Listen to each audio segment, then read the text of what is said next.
Hello everyone, स्वागत है आपका यूपीएससी हिंदी में। हम लोग स्टार्ट कर रहे हैं साइंस की सीरीज़ और आज हम लोग स्टार्ट करेंगे बायोलॉजी से। बायोलॉजी से पहले जो पिछले लेक्चर में मैं आपको केमिस्ट्री के क्वेश्चंस करवा रही थी, उसमें बचे हुए जो कुछ इंपॉर्टेंट क्वेश्चंस हैं आज हम लोग उसको देखेंगे। उसके साथ ही आपका नेक्स्ट टॉपिक जो है उसको स्टार्ट किया जाएगा। लेक्चर्स थोड़े से डिसकंटिन्यू हुए हैं, काफ़ी टाइम से फेस्टिवल का टाइम था इसलिए लेक्चर्स आ नहीं पाए थे सीरीज़ में, बट अभी से लेक्चर जो है वो सीरीज़ में आएंगे और आप भी कंटिन्यू रहिए। जो भी आप लोगों की प्रिपरेशन है उसको स्ट्रॉन्ग करिए, ठीक है। तो पहला जो प्रश्न है हमारा वो है बहुलक पे। बहुलक मतलब पॉलीमर्स पे पहला क्वेश्चन है हमारा। प्राकृतिक रबड़ का बहुलक क्या है? तो करेक्ट आंसर हो जाएगा इसमें एथिलीन, आइसोप्रीन, एसिटिलीन और हेक्सेन। यहाँ पे आइसोप्रीन जो है ये हमारा करेक्ट ऑप्शन हो जाएगा। आइसोप्रीन जो है वो एक प्राकृतिक रबड़ का पॉलीमर होता है। नेक्स्ट क्वेश्चन है, निम्नलिखित में से प्राकृतिक रेशम का एक घटक कौन है? ठीक है, तो यहाँ याद रखिएगा कि जो नेचुरल रेशम होता है, सिल्क होता है, उसमें नाइट्रोजन पाया जाता है। नाइट्रोजन करेक्ट ऑप्शन हो जाएगा। वहीं अगर आर्टिफिशियल सिल्क की बात करें तो उसमें नाइट्रोजन नहीं पाया जाता है, ठीक है। यहाँ पे नाइट्रोजन का मतलब ये है क्योंकि प्राकृतिक रेशम क्या होता है, एक तरह का प्रोटीन होता है और प्रोटीन में नाइट्रोजन के ही कंपाउंड अमीनो एसिड्स वगैरह पाए जाते हैं, इसलिए रेशम में क्या पाया जाएगा, तो नाइट्रोजन। नेक्स्ट क्वेश्चन है, निम्नलिखित में से कौन सा बहुलक जो है वो बुलेट प्रूफ वस्त्र बनाने में प्रयोग किया जाता है? ठीक है, तो करेक्ट ऑप्शन हो जाएगा पॉलीअमाइड। पॉलीअमाइड इसका जो फुल फॉर्म है वो देख लीजिए आप लोग, पॉली पैराफिनाइलिन टेरेप्थैल्माइड, जिसको शॉर्ट में हम लोग पॉलीअमाइड कह सकते हैं। नेक्स्ट क्वेश्चन है, सेम है, इसमें बुलेट प्रूफ वस्त्र बनाना था तो पॉलीअमाइड का यूज़ किया जाता है। अगर बुलेट प्रूफ खिड़की की बात की जाए, इसको बनाने के लिए पॉलीकार्बोनेट का यूज़ किया जाता है, ठीक है, याद रखिएगा पॉलीकार्बोनेट का यूज़ किया जाता है।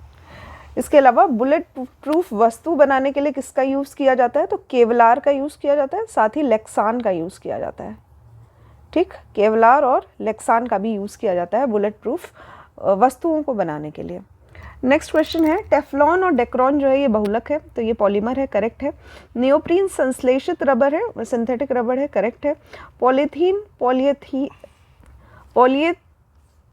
पॉलीएथिलीन का बहुलक है, ठीक है, ठीक है। तो पॉलीइथाइलिन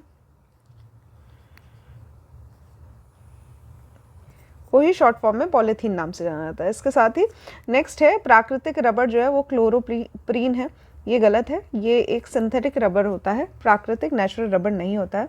तो करेक्ट ऑप्शन हो जाएगा ऑप्शन नंबर ए, ठीक है, ऑप्शन नंबर ए, यानी कि 1, 2, 3 आपका सही हो जाएगा, 4 आपका ऑप्शन गलत है। नेक्स्ट क्वेश्चन है, नॉन स्टिक जो फ्राई पैन आता है या कढ़ाई आती है, इसका निर्माण किससे होता है? तो टेफ्लॉन से किया जाता है इसका निर्माण, ठीक है। टेफ्लॉन की जो फुल फॉर्म होती है वो होती है पॉली टेट्राफ्लोरोइथाइलिन, जिसको PTFE भी कहा जाता है। तो अगर ऑप्शन में PTFE दिया हो तो ये भी करेक्ट ऑप्शन हो जाएगा और साधारणतः इसको टेफ्लॉन नाम से जाना जाता है। नेक्स्ट क्वेश्चन है, कार्बनिक जो एसिड्स होते हैं उन पे बेस्ड क्वेश्चन है। किस द्रव के एकत्रित होने पर मांसपेशियां जो है थकान का अनुभव करने लगती हैं? तो इसका करेक्ट आंसर है लैक्टिक एसिड। लैक्टिक एसिड यदि ये मांसपेशियों में जमा हो जाते हैं तो थकान का अनुभव होता है, साथ ही जो नसें हैं वो खिंची खिंची लगती है। जब भी रनिंग करते टाइम, दौड़ते समय अगर ऑक्सीजन की कमी होती है तो उससे क्या होता है, हमारा जो शरीर होता है वहाँ पे लैक्टिक एसिड जमा होने लगता है मांसपेशियों में, इसीलिए थकान जैसा अनुभव होता है। नेक्स्ट क्वेश्चन है, लैक्टिक एसिड है, एसिटिक एसिड है, साइट्रिक एसिड है और ब्यूटेरिक एसिड है। तो यहाँ पे लैक्टिक एसिड जो है ये दूध में पाया जाता है, सिट्रिक एसिड जो होता है ये नींबू में पाया जाता है, तो एसिटिक एसिड सिरके में पाया जाता है और साथ ही ब्यूटेरिक एसिड जो है ये दूध युक्त जो मक्खन होता है उसमें पाया जाता है, ब्यूटेरिक एसिड। नेक्स्ट है, इनमें से कौन सा सम्मिलित नहीं है? पहला है एस्कॉर्बिक एसिड। एस्कॉर्बिक एसिड नींबू में पाया जाता है, सही है। माल्टोस जो है माल्ट में पाया जाता है, सही है।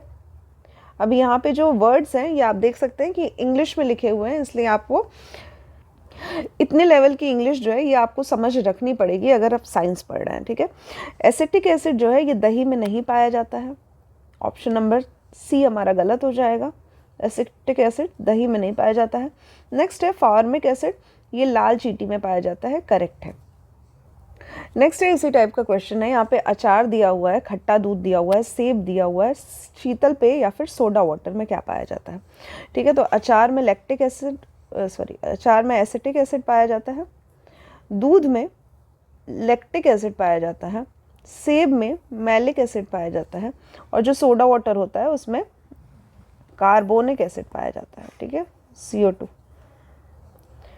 गैस होती है और ये एसिड जो होता है ये होता है H2CO3।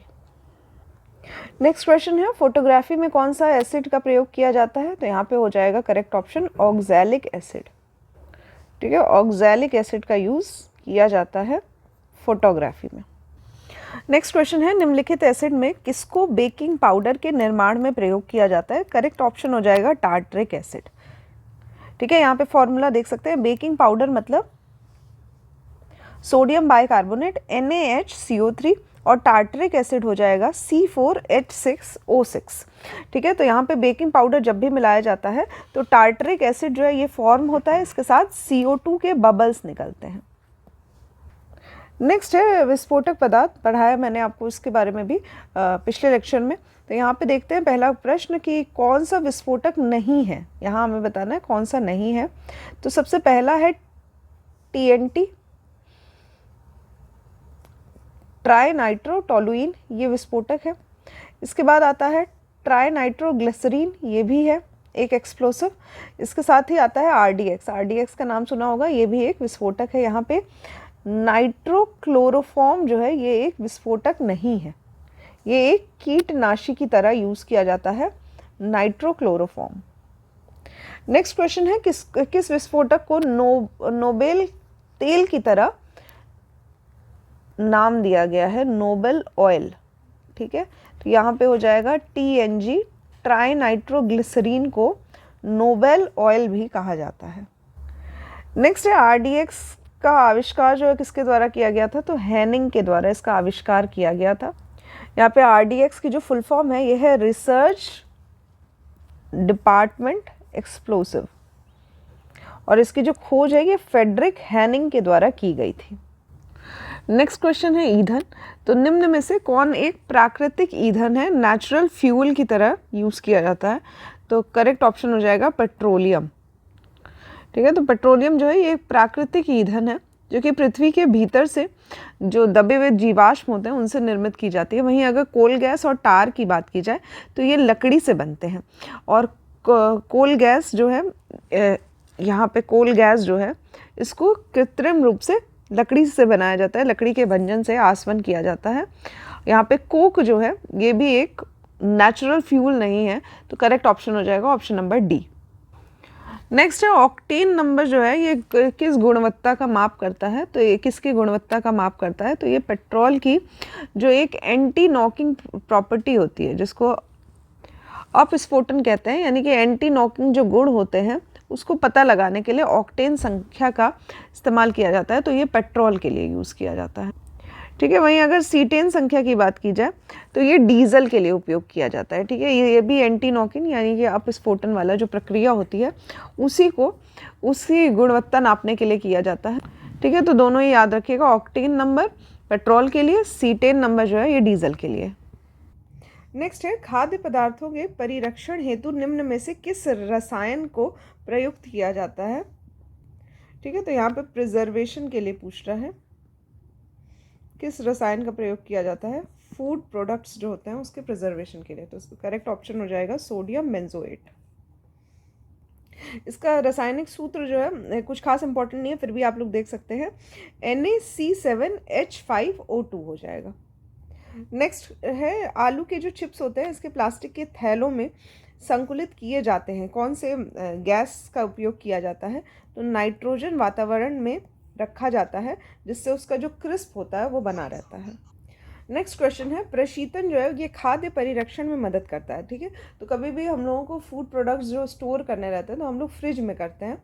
ऐसा इसलिए करते हैं क्योंकि इसमें जैव रासायनिक अभिक्रिया जो होती है इसकी दर कम हो जाती है, ठीक है। तो कोई भी जो रिएक्शन होता है, केमिकल रिएक्शन, उसका रेट कम हो जाता है फ्रिज में रखने से, यानी कि टेम्परेचर को कम करने से। इसके साथ ही नेक्स्ट क्वेश्चन हमारा, लौंग के तेल का निम्नलिखित में से कौन सा एक प्रमुख घटक है, ठीक है। तो लौंग के तेल में क्या पाया जाता है? करेक्ट ऑप्शन हो जाएगा यूजेनॉल। यूजेनॉल, इंग्लिश में इसको यूजेनॉल ही कहते हैं। ये एक प्रकार का प्राकृतिक दर्द निवारक होता है, एनाल्जेसिक होता है, ठीक है। इसलिए जैसे कि एंटीसेप्टिक भी होता है, इसलिए कभी भी लौंग के तेल का इस्तेमाल किया जाता है सौंदर्य प्रसाधन में, साथ ही टूथपेस्ट में, और अगर कभी दांत का दर्द होता है तब भी लौंग का तेल या फिर लौंग का इस्तेमाल किया जाता है। नेक्स्ट क्वेश्चन है, कार्बनिक जो खाद होते हैं हमारे लिए बेहतर माने जाते हैं। जो कार्बनिक खाद होते हैं, ऐसा क्यों? क्योंकि ये बिना किसी कृत्रिम खाद या फिर कीटनाशक के उपयोग के द्वारा बनाए जाते हैं, तो इसको कार्बनिक फूड प्रोडक्ट कहा जाता है या फिर खाद्य कहा जाता है, ठीक है। तो कार्बनिक खाद्य जो होते हैं ये आर्टिफिशियल जो फर्टिलाइज़र यूज़ किए जाते हैं उनके उपयोग के बिना ये बनाए जाते हैं, उगाए जाते हैं, ठीक है। तो यहाँ पे करेक्ट ऑप्शन हो जाएगा option number D. Next question है, निम्नलिखित रासायनिक उर्वरकों में से कौन 20 डिग्री सेल्सियस पर जल में अपेक्षाकृत अधिक घुलनशील है, ठीक है। तो यहाँ पे करेक्ट ऑप्शन हो जाएगा यूरिया, और इसका एक टेम्परेचर भी दिया हुआ है कि 20 डिग्री सेल्सियस पे ये अधिक घुलनशील होता है। नेक्स्ट क्वेश्चन है, 1 किलोग्राम जो नाइट्रोजन होता है इसकी आपूर्ति के लिए कितनी यूरिया की मात्रा की आवश्यकता होती है? तो 2.2 किलोग्राम यूरिया में 1 kg नाइट्रोजन पाया जाता है। नेक्स्ट है DAP, डाई अमोनियम फॉस्फेट में कितने प्रतिशत फॉस्फोरस तथा नाइट्रोजन पाया जाता है? तो यहाँ पे 18% नाइट्रोजन होता है और 46% जो होता है ये फॉस्फेट पाया जाता है। डाई अमोनियम फॉस्फेट जो कि एक प्रकार का उर्वरक है, इसका जो सूत्र होता है वो होता है NH4 और इसका ट्वाइस HPO4, ठीक है। यहाँ पे अमोनिया भी है, साथ ही फॉस्फेट भी है, और इसका परसेंटेज 18% इसमें नाइट्रोजन पाया जाता है और लगभग 46% जो है ये फॉस्फेट पाया जाता है। नेक्स्ट क्वेश्चन है, फायर अलार्म जो होता है इसमें निम्नलिखित में से किसका उपयोग किया जाता है? तो फोटो सेल का उपयोग किया जाता है। फायर अलार्म में फोटो सेल का यूज़ किया जाता है, जो कि प्रकाश ऊर्जा को विद्युत ऊर्जा में परिवर्तित करती है।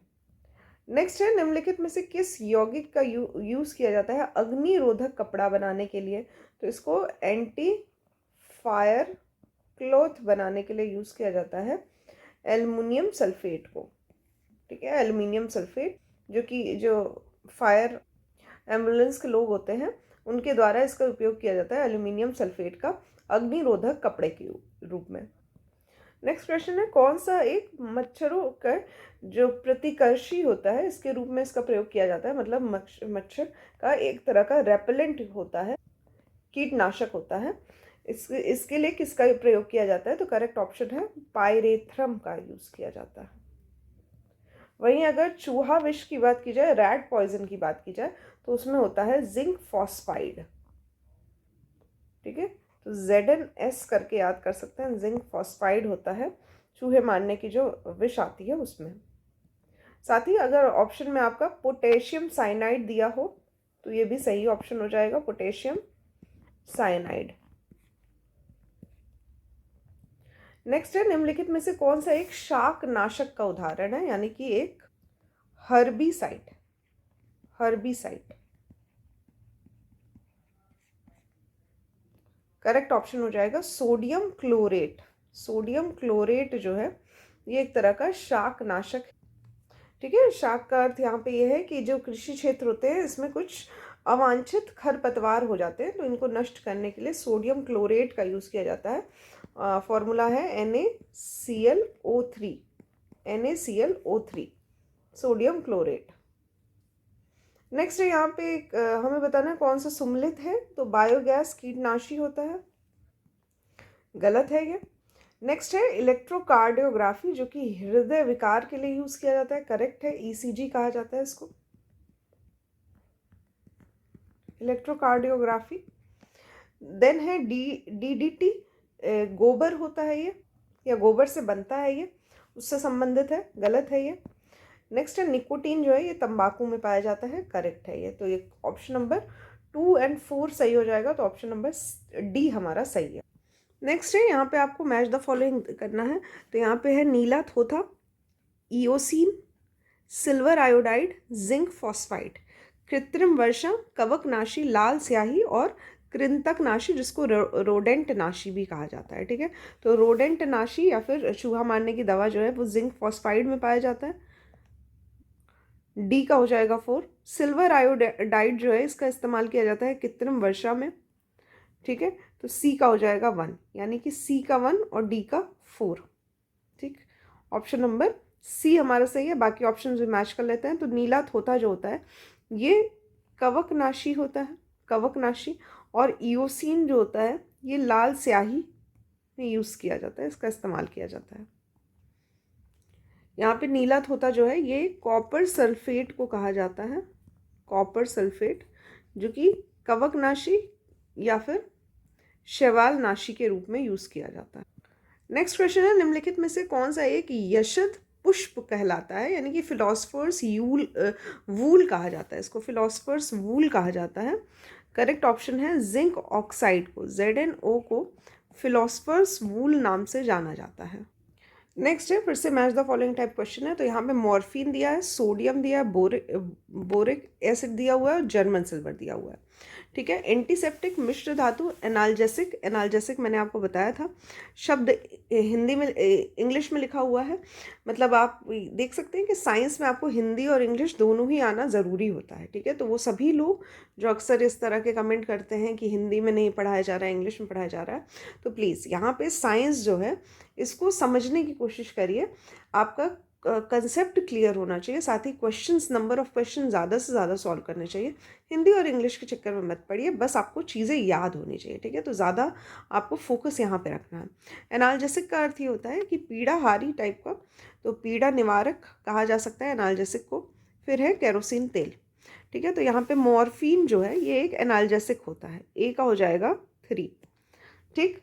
अगर सोडियम की बात की जाए तो इसको केरोसिन ऑयल में रखा जाता है, क्योंकि अगर ये नॉर्मल एयर के भी कांटेक्ट में आता है तो ऑक्सीजन के साथ रिएक्शन करके इसमें आग लग जाती है, इसलिए इसको केरोसिन में स्टोर किया जाता है। उसके बाद जर्मन सिल्वर मैंने आपको पढ़ाया था, ये एक मिश्र धातु होता है, ठीक है, मिश्र धातु है जर्मन सिल्वर।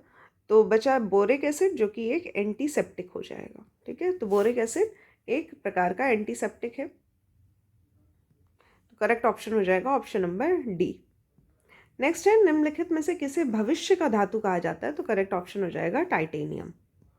नेक्स्ट क्वेश्चन है, एसीटोन दिया हुआ है, कार्बन टेट्रा क्लोराइड दिया हुआ है, CCl4, फिर हाइड्रोजन पर ऑक्साइड दिया हुआ है और द्रव अमोनिया दिया हुआ है, ठीक है, लिक्विड अमोनिया दिया हुआ है। यहाँ पे अग्निशामक है, नाखून पॉलिश अपसारक है, घावों की मरहम पट्टी के लिए इस्तेमाल किया जाता है, कि प्रशीतक की तरह, रेफ्रिजरेंट की तरह इस्तेमाल किया जाता है। तो यहाँ पे द्रव अमोनिया जो है ये एज अ रेफ्रिजरेंट यूज़ किया जाता है, तो डी का हो जाएगा 4, डी का हो जाएगा 4, ठीक। फिर उसके बाद एसीटोन की बात की जाए तो यहाँ पे जो नेल पॉलिश जो रिमूवर होता है उसके तौर पे एसीटोन का इस्तेमाल किया जाता है, नेल पेंट रिमूवर के तौर पे, ठीक है। तो नाखून पॉलिश अपसारक के लिए यूज़ किया जाता है एसीटोन को। फिर है कार्बन टेट्राक्लोराइड, इसका इस्तेमाल एज अ अग्निशामक की तरह इसको यूज़ किया जाता है, फायर एक्सटिंग्विशर की तरह। और हाइड्रोजन परऑक्साइड जो है ये घावों के मरहम पट्टी में इस्तेमाल किया जाता है, हाइड्रोजन परऑक्साइड। नेक्स्ट है, यहाँ पे आपको बताना है कौन सा सम्मिलित नहीं है, तो पोटेशियम क्लोरेट माचिस में यूज़ किया जाता है, पोटेशियम क्लोरेट सही है ये। फिर है मैग्नीज डाइऑक्साइड, इसका इस्तेमाल शुष्क सेल में, ड्राई सेल जो होता है उसमें मैग्नीज डाइऑक्साइड का यूज़ किया जाता है। फिर है हाइड्रोक्लोरिक एसिड, इसका इस्तेमाल संचायक सेल में किया जाता है। गलत है ये। संचायक सेल यहाँ पे एक्यूमुलेटर सेल के तौर पे यूज़ किया जाता है और इसमें हाइड्रोक्लोरिक एसिड नहीं H2SO4 यानी कि सल्फ्यूरिक एसिड का इस्तेमाल किया जाता है। ठीक है, एक्यूमुलेटर सेल में, संचायक सेल में। फिर है यूरेनियम, जो कि एक परमाणु बम की तरह भी इस्तेमाल किया जाता है। ठीक है, तो इस तरह से भी आप लोग जो बाकी के प्रश्न दिए गए हैं वो भी आप लोग सॉल्व कर सकते हैं। घटना चक्र के क्वेश्चन ज़रूर से सॉल्व करिएगा। साइंस के जो भी क्वेश्चंस दिए हुए हैं, फिजिक्स के, केमिस्ट्री के और बायोलॉजी के, इसको सॉल्व करिएगा। मैक्सिमम क्वेश्चन मैंने क्लास में करवा दिए हैं। जो भी बचे हुए क्वेश्चंस हैं उसको भी आप लोग देख सकते हैं। इसके बाद आज हम लोग स्टार्ट करेंगे बायोलॉजी, जीव विज्ञान के साथ। जीव विज्ञान का ये पहला चैप्टर है जिसमें हम लोग जानेंगे कि कितने प्रकार के वर्गीकरण किए गए हैं जीव विज्ञान के। ठीक है, तो विज्ञान से संबंधित जो भी एक काइंड ऑफ कैटेगराइजेशन किया गया है, जैसे कि बॉटनी हुआ, जूलॉजी हुआ, इस तरह से हम लोग पढ़ेंगे। ठीक है, तो यहाँ पे सबसे पहला साइंस का मतलब दिया हुआ है, कुछ खास इंपॉर्टेंट नहीं है। साइंटिका से इसको ओरिजिन किया गया है। साइंटिका से इसका शब्द लिया गया है साइंस, जिसका मतलब होता है नॉलेज। ठीक, आपके एग्जाम के पॉइंट ऑफ व्यू से इसमें कुछ भी इंपॉर्टेंट नहीं है। इसको हम लोग देखते हैं। यहाँ पे बायोलॉजी शब्द जो है ये 1802 में लेमार्क के द्वारा इस शब्द को प्रस्तुत किया गया था। ठीक है, अभी अगर हम लोग वर्गीकरण की बात करें तो जीव विज्ञान में सबसे पहला जो वर्गीकरण है वो है जूलॉजी, जिसको हम लोग प्राणी विज्ञान भी कहते हैं। अभी नाम में प्राणी शब्द आ रहा है, तो इसमें एनिमल्स से रिलेटेड, जानवरों से संबंधित, उनके जीवन से संबंधित जो भी स्टडी की जाती है, जो भी रिसर्च की जाती है, वो जूलॉजी के अंतर्गत आता है, प्राणी विज्ञान के अंतर्गत आता है। इसके बाद आता है बॉटनी। बॉटनी का अर्थ होता है वनस्पति विज्ञान, जिसमें हम लोग पेड़ पौधों के बारे में बात करते हैं और उनके जीवन के बारे में हम लोग पढ़ते हैं। उसके बाद आता है पैलेंटोलॉजी, जिसको हम लोग जीवाश्म विज्ञान कहते हैं। इसमें हम लोग जीवाश्म की स्टडी करते हैं। ठीक है, जीवाश्म क्या होता है? तो जो भी जानवर होते हैं जो एक समय जीवित रहते हैं और जब उनकी मृत्यु हो जाती है तो मिट्टी में जैसे जैसे एक लेयर फॉर्म होती रहती है, जब वो मर जाते हैं तो उनके डीके होने के बाद मिट्टी की सतह पर जो उनकी स्किन होती है वो फैल जाती है और इस तरह से वो दबती जाती है। ठीक है, तो अन्य जो मिट्टी की लेयर होती है वो उसको दबाती जाती है और इस तरह से जीवाश्म बन जाता है, वो फॉसिल बन जाता है। ठीक है, ये पेड़ का, पौधों का, इसके साथ ही फंजाई जो कवक होते हैं या विषाणु होते हैं, बैक्टीरिया होते हैं, इन सभी का एक तरह का मिट्टी के साथ जब ये सब मिल जाते हैं, उनकी परत बन जाती है, तो उसको जीवाश्म कहा जाता है। और इसके बारे में जब हम लोग स्टडी करते हैं तो वो जीवाश्म विज्ञान यानी कि पैलेंटोलॉजी होती है। फिर आता है पैलेंटोबॉटनी, पेलियोबॉटनी में हम लोग प्लांट के जीवाश्म का, जो पौधे के जीवाश्म होते हैं, पैलेंटोलॉजी का ही एक पार्ट है पेलियोबायोलॉजी, इसको देख सकते हैं। पेलियोबॉटनी कुछ खास इंपॉर्टेंट नहीं है, इसको आप लोग स्किप कर सकते हैं। इकोलॉजी शब्द हमने पढ़ा था एनवायरनमेंट में, इसको हम लोग पारिस्थितिकी कहते हैं। इसमें हम लोग जीव विज्ञान की एक शाखा है जो कि जीवों को एक दूसरे से तथा उनका जो भौतिक परिवेश होता है, जो फिजिकल सराउंडिंग होता है, इसके साथ जो उनके संबंध होते हैं, इसका अध्ययन कराती है। ठीक है, तो ये पारिस्थितिकी या फिर इकोलॉजी जो है, इसका हम लोगों ने पर्यावरण विज्ञान जो होता है उसमें हमने इसका पढ़ा था। उसके बाद आता है अनुवांशिकी, जेनेटिक्स, अनुवांशिकी। ठीक है, इसका अर्थ भी हम लोग समझ सकते हैं, जो जीवित चीज़ें हैं, जो भी जीवित प्राणी हैं, वो किस तरह से एक पीढ़ी से दूसरी पीढ़ी में जिस तरह से उनका जो गुणों का स्थानांतरण हो रहा है उसको हम लोग देखते हैं, तो जेनेटिक्स में स्टडी की जाती है। ठीक है, तो यहाँ पे डीएनए मॉलिक्यूल होता है और डीएनए जो होता है वो ट्रांसफ़र होता है एक पीढ़ी से दूसरी पीढ़ी तक, और इसीलिए यहाँ पे कुछ हम लोगों को सिमिलैरिटी देखने को मिलती है। जिस तरह से जो पिताजी थे या माताजी थी, उनका जो कुछ क्वालिटी हुआ करती थी वो बच्चों में भी आती है और इस तरह से फिर उनके बच्चों में इस तरह से ट्रांसफ़र होती है। तो ये जेनेटिक्स में स्टडी में आता है। नेक्स्ट है फिजियोलॉजी। फिजियोलॉजी में हम लोग जो जीवित प्राणी होते हैं उनके भाग और सामान्य कार्यों का अध्ययन किया जाता है, ठीक है। तो नॉर्मल फंक्शनिंग देखी जाती है किसी क्रिएचर की या फिर उसके पार्ट्स की। उसके बाद आता है पेडोलॉजी। इसको हिंदी में भी पेडोलॉजी ही पढ़िएगा, डायरेक्ट क्वेश्चन पूछा जाएगा, तो इसलिए यहाँ पे हिंदी इंग्लिश में हमें कंफ्यूज नहीं होना है। पेडोलॉजी मतलब हिंदी में भी वही होगा, इंग्लिश में भी वही होगा। इसमें हम लोग प्राकृतिक वातावरण में जो मिट्टी होती है उसका अध्ययन करते हैं, ठीक है। तो मिट्टी का अध्ययन क्या कहलाएगा? पेडोलॉजी कहलाएगा, ठीक है, पेडोलॉजी कहलाएगा। इसमें हम लोग मिट्टी को वर्गीकृत भी करते हैं, इसके साथ ही मृदा की आकृति विज्ञान भी देखते हैं और उसका जेनेसिस भी स्टडी करते हैं। इसके बाद आता है इडेफोलॉजी। इडेफोलॉजी हिंदी में भी यही होगा, तो इसका हो जाएगा इडेफोलॉजी। इसका अर्थ मिट्टी में किस तरह से प्रभाव पड़ रहा है, जो जीवित वस्तु हैं, खासकर जो पौधे हैं, उनका क्या प्रभाव पड़ रहा है मिट्टी में, ये हम लोग इडेफोलॉजी में पढ़ते हैं, ठीक है। तो पेडोलॉजी और इडेफोलॉजी दोनों ही मिट्टी से रिलेटेड है। एक में हम लोग मिट्टी के बारे में स्टडी कर रहे हैं, उसका वर्गीकरण देख रहे हैं, और एक हम लोग देख रहे हैं कि किस तरह से मिट्टी पे प्रभाव पड़ते हैं। उसके बाद आता है जेरेंटोलॉजी, ठीक है। यहाँ पे जेरेंटोलॉजी आप लोग याद कर सकते हैं, इसको जरा विज्ञान कहा जाता है। इसमें हम लोग जो वृद्धावस्था में जो भी समस्याएं होती है या वृद्धावस्था के बारे में अगर हम लोग पढ़ते हैं तो उसको हम लोग जेरेंटोलॉजी में कंसीडर करते हैं। तो यहाँ पे ओल्ड पीपल से रिलेटेड है, ये बूढ़े लोगों से या उनके बारे में अध्ययन करने से रिलेटेड है, जेरेंटोलॉजी कहा जाता है। इसके बाद आता है एथोलॉजी। एथोलॉजी एथोलॉजी इसका अर्थ होता है, इसमें हम लोग जानवरों के व्यवहार पर ध्यान केंद्रित करते हैं और उनका जो प्राकृतिक वातावरण है उसमें उनका किस तरह व्यवहार है, इसको हम लोग स्टडी करते हैं नेचुरल कंडीशंस को लेकर। इसको हम लोग कहते हैं एथोलॉजी। उसके बाद यहाँ पे आता है बायोनिक्स और बायोनॉमिक्स। दो शब्द हैं यहाँ पे, हिंदी में भी यही कहा जाएगा इसको। तो बायोनिक्स और बायोनॉमिक्स, बायोनॉमिक्स को तो आप लोग सीधा सीधा इकोलॉजी से देख सकते हैं, पारिस्थितिकी जो होती है वही होती है आपकी बायोनॉमिक्स, ठीक है। दोनों एक ही शब्द है। यहाँ पे हम लोग जो जीवित प्राणी हैं उनका, उनके जो प्रकृति है या वातावरण है उसके साथ क्या संबंध है, उसका अध्ययन किया जाता है बायोनॉमिक्स में। बायोनिक्स जो है एक तरह से इंजीनियरिंग या टेक्नोलॉजी से संबंधित है।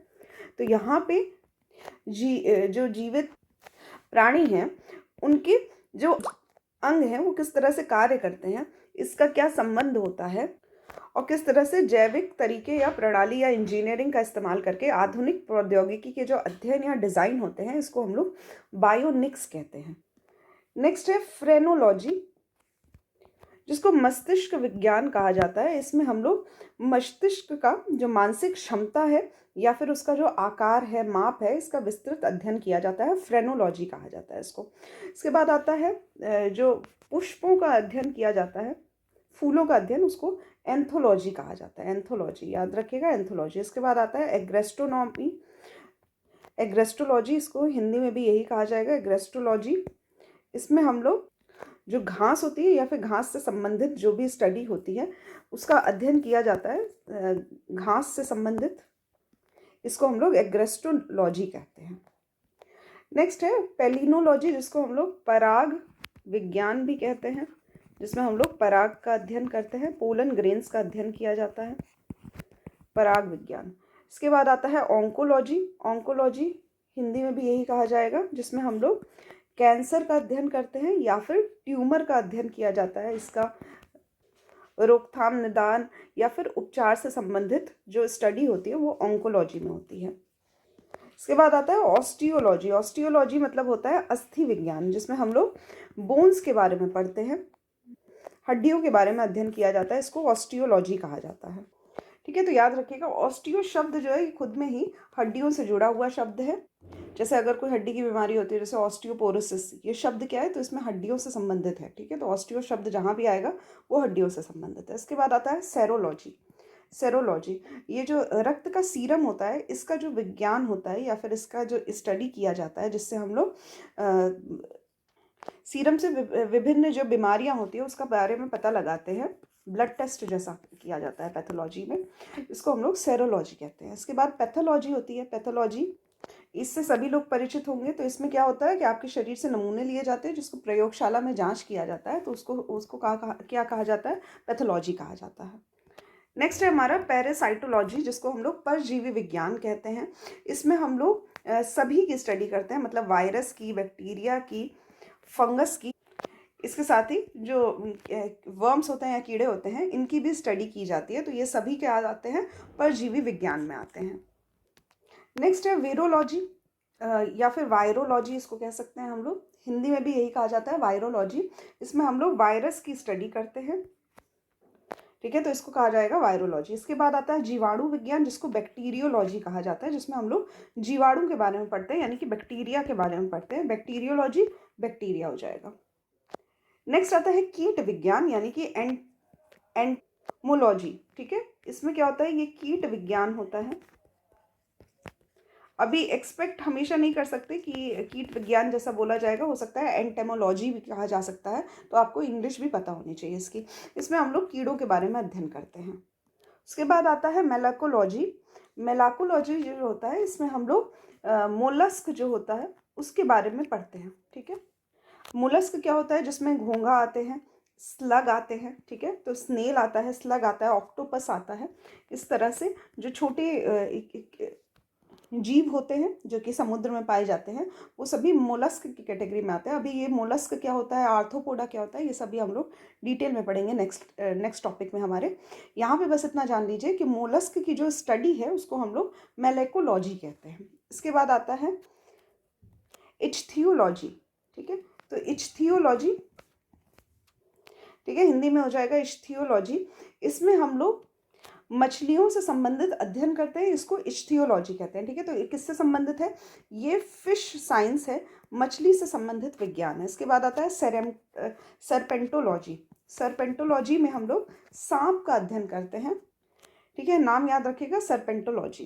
इसके बाद आता है हर्पिटोलॉजी। हर्पिटोलॉजी, ठीक है, हर्पेटोलॉजी, इसमें हम लोग स्टडी करते हैं कुछ रेप्टाइल्स के बारे में। रेप्टाइल्स मतलब जो सरीसृप होते हैं या फिर उभयचर होते हैं, ठीक है, रेप्टाइल्स या फिर एम्फीबियंस जो होते हैं, जैसे कि सांप आ गया, कछुए आ गए, छिपकली आ गई, टर्टल आ गया, क्रोकोडाइल आ गया, मगरमच्छ आ गया। इस तरह की चीज़ें जो होती हैं, इन सभी के बारे में अगर हम लोग होल स्टडी करते हैं तो वो हर्पेटोलॉजी में आता है। और इसी का अगर हम लोग सिर्फ सांप का अध्ययन कर रहे हैं तो वो सरपेंटोलॉजी में आ जाएगा, ठीक है। तो दोनों ही शब्द आपको पता होने चाहिए, सरपेंटोलॉजी भी और हर्पेटोलॉजी भी। इसके बाद आता है ऑर्निथोलॉजी। ऑर्निथोलॉजी में हम लोग पक्षियों का अध्ययन करते हैं, याद रखिएगा, ऑर्निथोलॉजी कहा जाता है इसको, या फिर पक्षी विज्ञान, ठीक। अभी दोनों शब्द आपको पता होने चाहिए, क्योंकि पक्षी विज्ञान से तो नाम समझ में आ रहा है आपको, बट अगर आपको दे दिया जाएगा ऑर्निथोलॉजी तो आपको पता होना चाहिए कि ये पक्षियों से संबंधित है। नेक्स्ट आता है फाइकोलॉजी। इंपॉर्टेंट है, याद रखिएगा, हमेशा कंफ्यूज करता है ये, ठीक है। तो फाइकोलॉजी, जिसको अल्गोलॉजी भी कहा जाता है, इसमें हम लोग समुद्री शैवाल के बारे में अध्ययन करते हैं, शैवाल से संबंधित अध्ययन है, ठीक है। तो यहाँ पे शैवाल का यानी कि एल्गी का अध्ययन किया जाता है, क्या कहा जाता है, फाइकोलॉजी, ठीक है। फाइको मतलब होता है एल्गी का अध्ययन, ठीक है। शब्द में आपको ये फंजाई से संबंधित लग रहा होगा, ठीक है, क्योंकि यहाँ पे फाइको फ शब्द दिख रहा है आपको, और यहाँ पर भी फंजाई में फ शब्द दिख रहा है, तो यहाँ पे इससे कंफ्यूज नहीं होना है। यहाँ पे फाइकोलॉजी का अर्थ होता है शैवाल, ठीक है, और फंजाई की जब हम लोग स्टडी करते हैं तो उसको माइकोलॉजी कहा जाता है, ठीक है। यही सबसे ज़्यादा कंफ्यूज करता है कि फंजाई की स्टडी यानी कि आपके कवक की जो स्टडी होती है, कवक की स्टडी या अध्ययन, इसको माइकोलॉजी कहा जाता है। हिंदी में भी माइकोलॉजी ही कहा जाएगा। और जो फाइकोलॉजी होता है उसमें हम लोग एल्गी की स्टडी करते हैं, शैवाल की स्टडी करते हैं, ठीक है। तो फाइकोलॉजी और माइकोलॉजी में कंफ्यूज नहीं होना है, फाइको एल्गी, माइको फंजाई, ठीक है। उसके बाद आता है लाइकेनोलॉजी। इसमें हम लोग लाइकन की स्टडी करते हैं, लाइकन का अध्ययन किया जाता है, तो लाइकेनोलॉजी हो जाएगा, नाम में ही पता चल रहा है।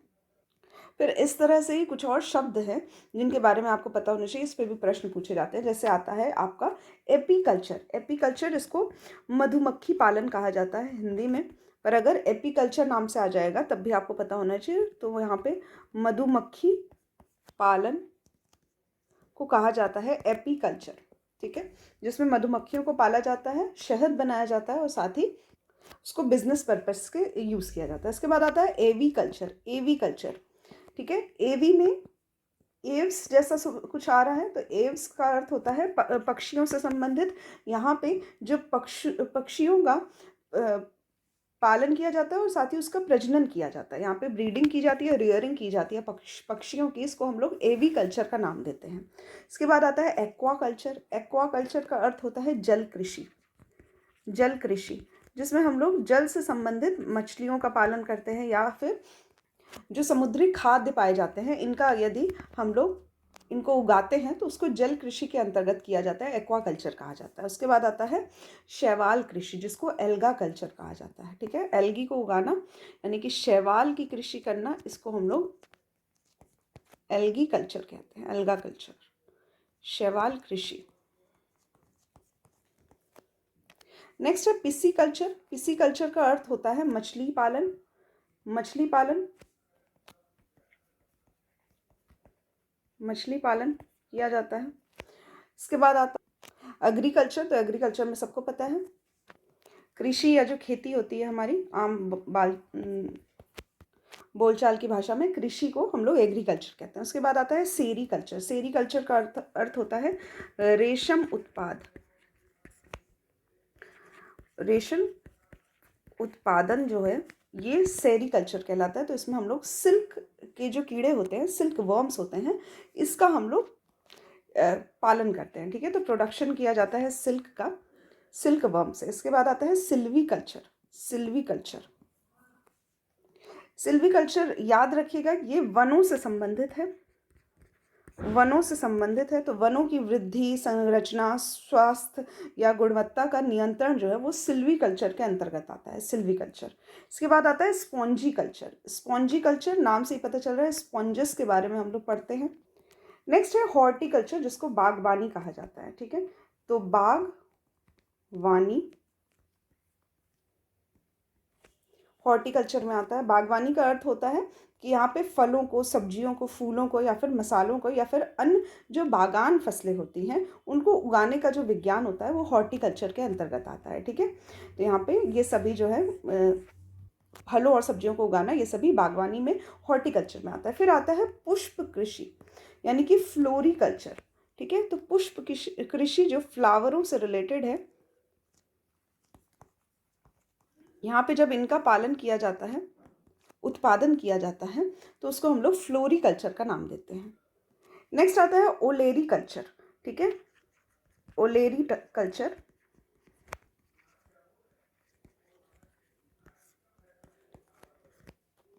इसमें हम लोग सब्जियों को उगाने का अध्ययन करते हैं। इसके साथ ही जो नॉन वुडी प्लांट्स होते हैं, मतलब जो सभी गैर काष्ठीय सब्जियां होती हैं, इनकी खेती से संबंधित जो होते हैं पौधे होते हैं, उनको हम लोग ओलेरी कल्चर के अंतर्गत पढ़ते हैं, ओलेरी कल्चर। ठीक है, इसको याद कर सकते हैं हम लोग सीधा सीधा, सब्जियों की का अध्ययन जो है, सब्जी का अध्ययन जो है वो ओलेरी कल्चर आता है। उसके बाद आता है आर्बोरी कल्चर।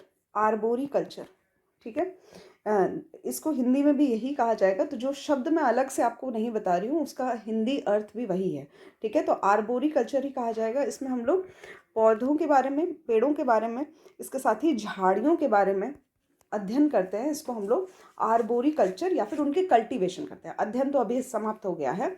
इनके बारे में जब हम लोग उत्पादन से संबंधित जब पढ़ते हैं तो उसको आर्बोरी कल्चर कहा जाता है। उसके बाद आता है पोमोलॉजी। पोमोलॉजी, ठीक है, वही है पोमोलॉजी भी, इसको हिंदी में भी वही कहा जाएगा। पोमोलॉजी का अर्थ होता है कि यदि हम लोग फलों का या फलों के उत्पादन का अगर हम लोग अध्ययन करते हैं तो उसको पोमोलॉजी कहा जाता है। फिर आता है अग्रोनोमी।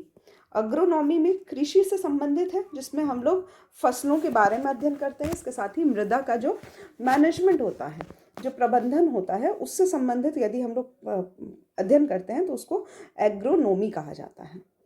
नेक्स्ट है वर्मी कल्चर। वर्मी कल्चर, इसमें वर्म्स आप लोगों को समझ में आ रहा होगा। ये क्या होता है कि केंचुओं की खेती की जाती है, जिसको हम लोग जैविक अपशिष्ट के रूप में या उर्वरक के रूप में इस्तेमाल करते हैं। तो यहाँ पे जो केंचुओं की खेती होती है इसको वर्मी कल्चर का नाम दिया जाता है। उसके बाद आता है ऑस्ट्री कल्चर। ऑस्ट्री कल्चर में हम लोग जो सीप को उगाते हैं, ठीक है, तो यहाँ पे सीप का उत्पादन किया जाता है, ऑयस्टर कहा जाता है, जिसको हम लोग एज अ खाद्य मतलब फूड प्रोडक्ट भी यूज़ करते हैं और साथ ही मोती के लिए भी जाना जाता है। तो सीप को का जो प्रजनन है उसकी स्टडी जो होती है उसको ऑस्ट्रीकल्चर कहा जाता है। ठीक है, जो प्रोसेस होता है उसको ऑस्ट्रीकल्चर कहा जाता है। नेक्स्ट है विटीकल्चर। विटीकल्चर नाम याद रखिएगा, इसमें हम लोग अंगूर से संबंधित जो उत्पादन होता है उसको हम लोग विटीकल्चर के अंतर्गत देखते हैं। उसके बाद है मारी कल्चर और मोरी कल्चर। मारी कल्चर का अर्थ ये होता है कि मरीन से संबंधित है। ठीक है, यहाँ पे मरीन से संबंधित है, यानी कि समुद्री जीवों का और समुद्री पौधों का जो उत्पादन होता है उसको हम लोग मारी कल्चर में करते हैं। और मोरी कल्चर में मलबरी जो कि सिल्क का प्रोडक्शन करता है, एक तरह का सिल्क का कीट होता है, उसको हम लोग मलबरी कहते हैं। इसको हम लोग मोरी कल्चर में इसको अध्ययन किया जाता है। उसके बाद दो शब्द है एरोपोनिक्स और एरोकल्चर। ठीक है, एरो शब्द का यूज आ रहा है, यहाँ पे हम लोग पौधों को उगाते हैं मृदा के बिना। ठीक है, तो मृदा मतलब विदाउट सॉइल यदि हम लोग पौधों को उगाने का तरीका अपनाते हैं, जिसमें हम लोग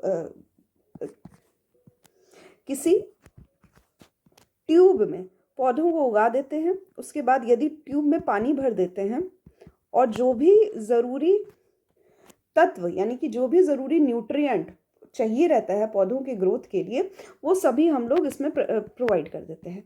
ठीक है, ऐसा जब हम लोग करते हैं तो इसको हम लोग मृदा के बिना पौधों को उगाने के जो तरीके होते हैं इसको हम लोग एरोकल्चर में देखते हैं, और साथ ही एरोपोनिक्स भी कहा जाता है इसको। ठीक है, तो ये जो प्रणाली है इसको एरोपोनिक्स कहा जाता है। ठीक है, अभी दो तरीके मैंने आपको बताए। यहाँ पे जो मैंने बात की है जिसमें हम लोग पानी का इस्तेमाल कर रहे हैं, मृदा से जो तत्व होते हैं, मृदा की जगह पे यदि हम लोग पानी का इस्तेमाल करते हैं तो उसको हाइड्रोपोनिक्स का नाम दिया जाता है। हाइड्रोपोनिक्स, क्योंकि हम लोग पानी का इस्तेमाल कर रहे हैं। और यदि हम लोग हवा के माध्यम से, जैसे एरो लिखा हुआ है यहाँ पे, तो यहाँ पे हवा के माध्यम से स्प्रे करें जो भी ज़रूरी तत्व होते हैं या न्यूट्रिएंट्स होते हैं, अगर हम लोग उसका स्प्रे करते हैं तो वो एरोपोनिक्स के अंतर्गत आता है। ठीक है, तो यहाँ पे दोनों ही शब्द इंपॉर्टेंट है। नई तरह का कल्टिवेशन है और आजकल बहुत ज़्यादा पॉपुलर हो रहा है क्योंकि ये कम स्पेस लेता है। अभी कई सारे पाइप्स रख दीजिए और पाइप्स में ही पानी भर दीजिए और पानी के साथ यहाँ पे कुछ कुछ पौधों को उगा दीजिए, तो क्या होगा, स्पेस भी कम लगेगा, एक के ऊपर एक भी हो जाएगा। ये आप लोग देख सकते हैं, नया टाइप का टेक्निक है। इसके वीडियोस काफ़ी अवेलेबल होंगे, आप लोग चाहें तो सर्च कर सकते हैं। ठीक है, तो हाइड्रोपोनिक्स और एरोपोनिक्स दोनों ही मेथड जो है काफ़ी इंपॉर्टेंट है। इसके बारे में आप लोग जो मेंस के आंसर राइटिंग करते हैं उसमें भी इसके बारे में लिख सकते हैं, इस टॉपिक के बारे में। नेक्स्ट जो हमारा टॉपिक है ये है इवोल्यूशन ऑफ लाइफ। ठीक है, जीवन का किस तरह से विस्तार हुआ या विकास हुआ, इसके बारे में हम लोग देखेंगे। ठीक है, तो यहाँ पे कुछ इंपॉर्टेंट सिद्धांत है जिस पे प्रश्न पूछे जाते हैं, किसके द्वारा वो सिद्धांत दिया गया है इस पे भी प्रश्न पूछे जाते हैं, तो यहाँ पे आप लोगों को इसके बारे में पढ़ना है। ठीक है, अगर हम लोग पृथ्वी के निर्माण की बात करें तो लगभग 4.54 बिलियन इतने अरब वर्ष पहले हुआ था अर्थ का विकास। उसके बाद कई सिद्धांत सामने आते हैं जो कि पृथ्वी का जो विकास हुआ था या फिर पृथ्वी पे जो जीवन का विकास हुआ था उसके बारे में बताते हैं, जिसमें से सबसे पहला जो सिद्धांत है वो है ओपरिन हेल्डेन थ्योरी। ओपरिन हेल्डेन थ्योरी, इसको हिंदी में भी यही कहा जाएगा। ठीक है, ओपरिन हाल्डेन थ्योरी या फिर सिद्धांत। अगर इस सिद्धांत के बारे में हम लोग पढ़ें तो इसके अनुसार जो प्रारंभिक पृथ्वी है, इसका जो जीवन की उत्पत्ति हुई थी ये भौतिक रासायनिक प्रक्रियाओं के माध्यम से हुई थी। ठीक है, तो यहाँ पे फिजियो केमिकल प्रोसेस के थ्रू यहाँ पे लाइफ का जो ओरिजिन था वो हुआ था। ठीक है, तो अगर जो हमारा जो शरीर है उसमें क्या है, कार्बोनिक या फिर अकार्बोनिक जो यौगिक हैं इससे बना हुआ है। ठीक है, तो ये क्या होते हैं, इस तरह से कॉम्बिनेशन हुआ जिसमें ऑर्गेनिक या इनऑर्गेनिक कंपाउंड के बीच में प्रतिक्रिया हुई, रिएक्शन हुआ और इस तरह से जीवन का विकास हुआ।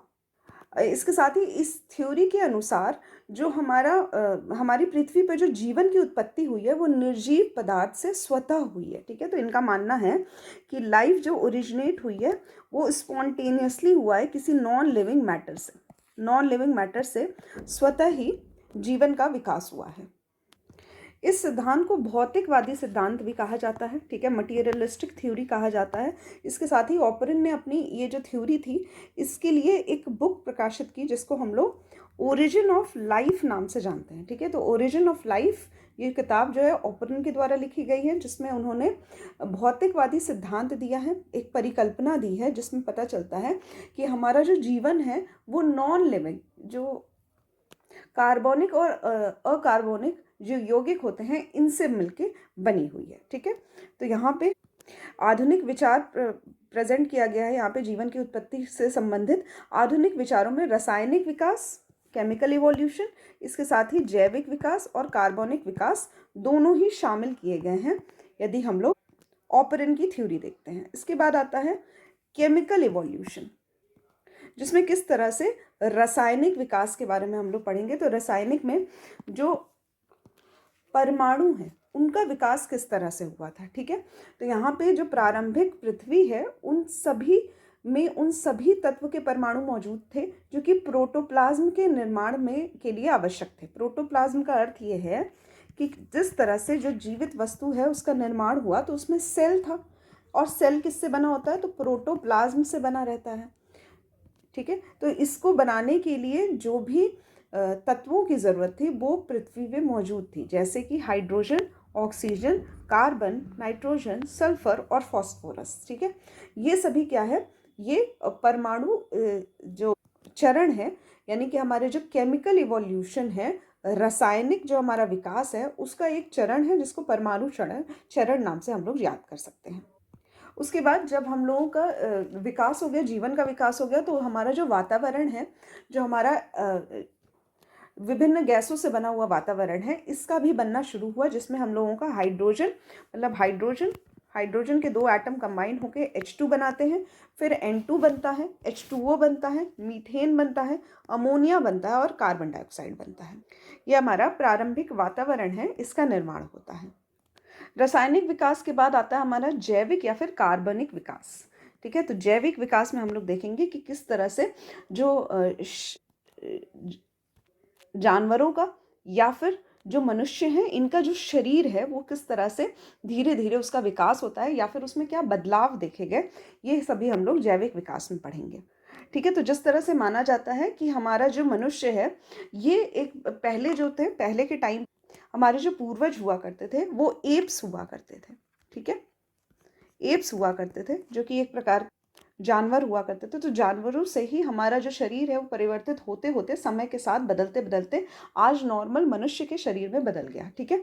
तो यहाँ पे क्या होता है, मॉडिफिकेशन हुआ, बदलाव हुए, जो हमारे सामान्य पूर्वज थे इनसे पीढ़ी दर पीढ़ी वंश वृद्धि के दौरान जीवित जो जीव थे उनका परिवर्तन हुआ, उनके शरीर में परिवर्तन होते होते आज जो मनुष्य देखा जाता है इसका विकास हुआ।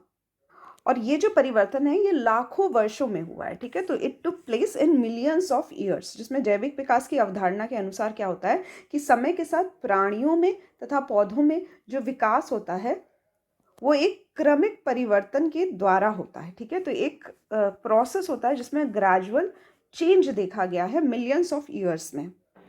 सबसे इसमें 3 सिद्धांत के बारे में डिस्कस किया गया है। तो जो हमारा जैविक विकास है वो 3 सिद्धांत पे बेस है।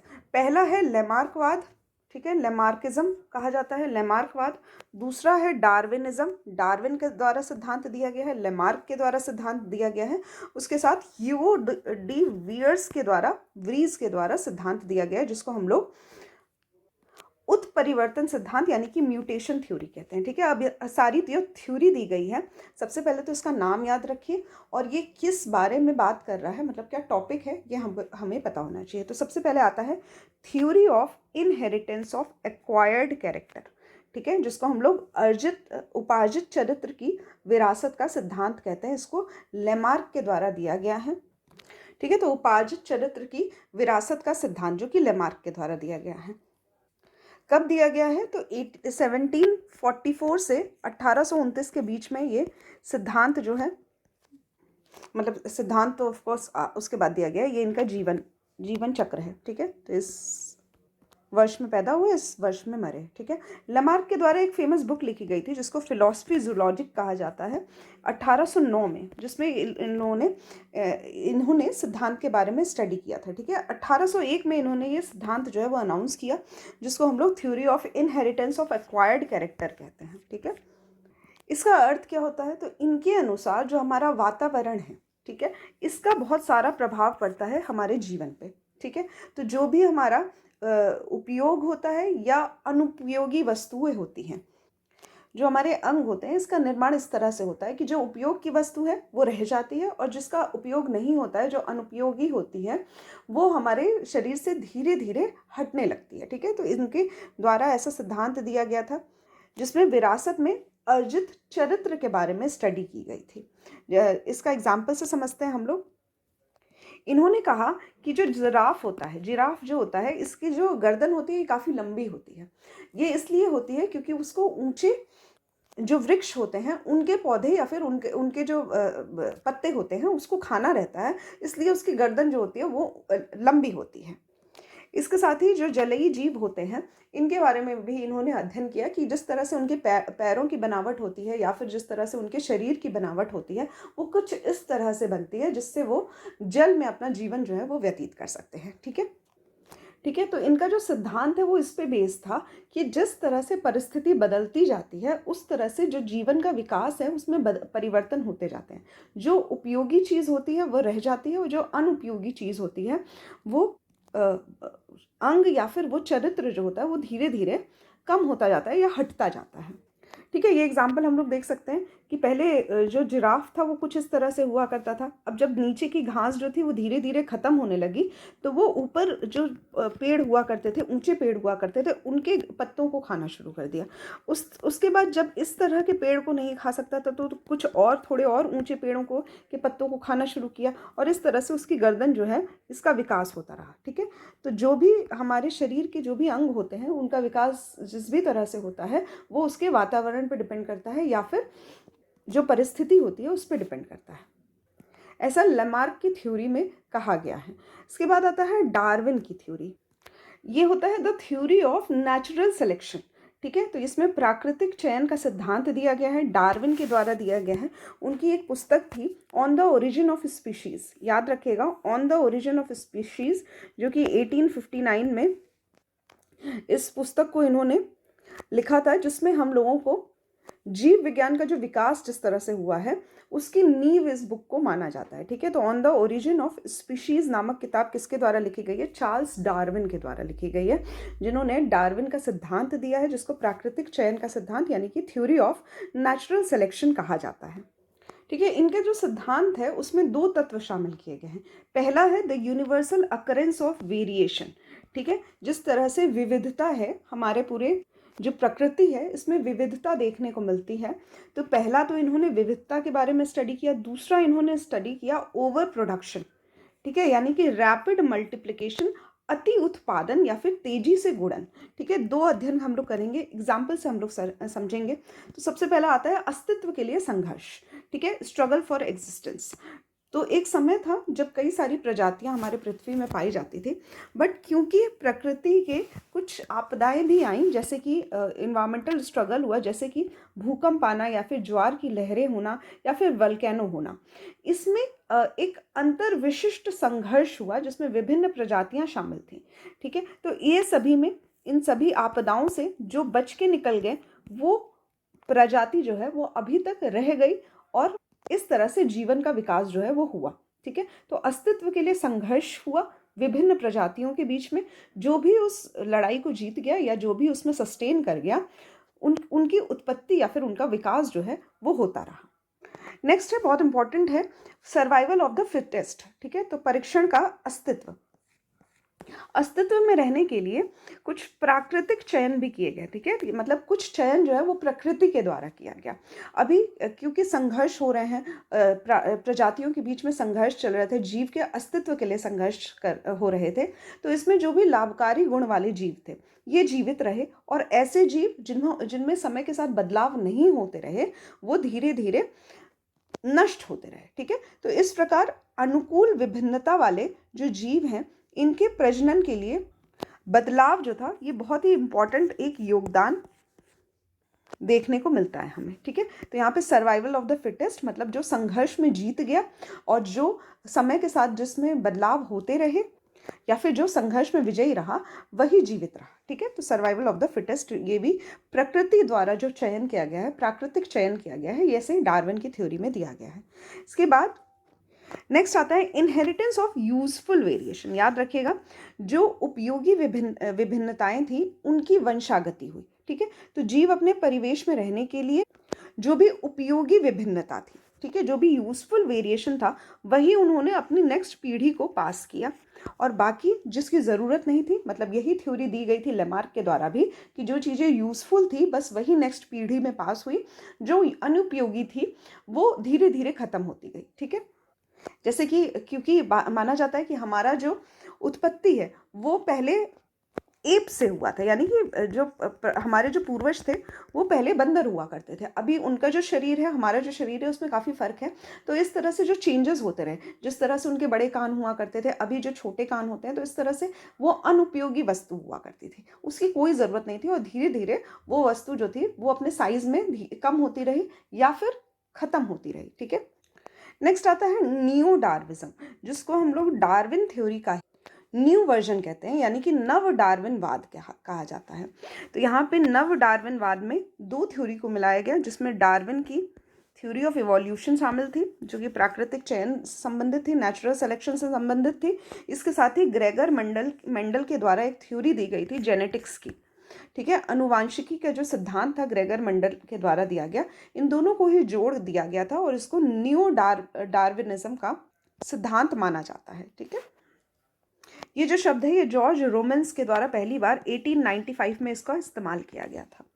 उसके बाद अगर हम लोग जैविक विकास की बात करें तो इसमें कई सारे सिद्धांत जो हैं वो शामिल हैं, जैसे कि सबसे पहला आता है म्यूटेशन, जिसको हम लोग उत्परिवर्तन कहते हैं। उसके बाद आता है वेरिएशन या फिर रिकॉम्बिनेशन, विभिन्नता या फिर पुनः संयोजन कहा जाता है। उसके बाद आता है हेरिडिटी, अनुवांशिकता, प्राकृतिक चयन, नेचुरल सिलेक्शन काफ़ी इंपॉर्टेंट है। उसके बाद आइसोलेशन, अलगाव, ठीक है। अभी इस इंपॉर्टेंट थ्योरी हम लोग पढ़ेंगे म्यूटेशन थ्योरी, जिसको हम लोग कहते हैं उत्परिवर्तन सिद्धांत। ये ह्यूगो डी वेयर्स के द्वारा दिया गया था। इन्होंने एक किताब लिखी थी द म्यूटेशन थ्योरी नाम की, 1901 में ये किताब पब्लिश हुई थी, और इसमें इन्होंने म्यूटेशन की थ्योरी दी थी। म्यूटेशन का अर्थ क्या होता है? उत्परिवर्तन होता है, ठीक है।